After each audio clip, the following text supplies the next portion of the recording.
जनती जे टिकुली पे सैया जिलू भाई जई है।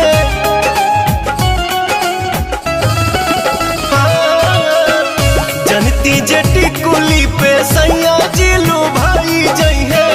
जनती जे टिकुली पे सैया जिलू भाई जई है। तो किस्म किस्म के हम लगौती छोटकी नदी रे।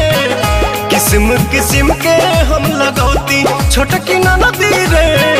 किस्म किस्म के हम लगौती।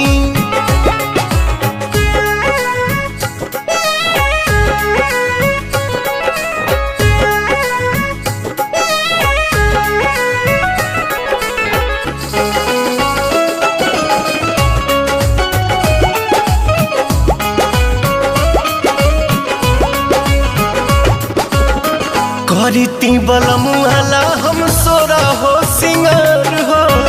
गरवा में डलती अपना सोनमा के हार हो। आहा करती बलमुआला हम सोरा हो सिंगार हो। गरवा में डलती अपना सोनमा के हार हो। जनती जे झूम कप झूम जई है पियावा हो।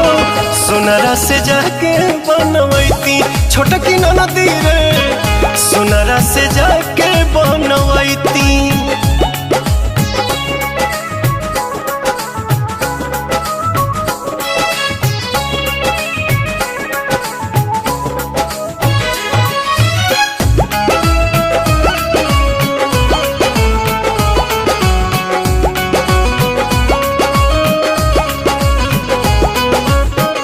खन खन चूड़ी कंगना हाथे खन काईती। पवन बलमुआ जी के पलंग पहरी जाईती।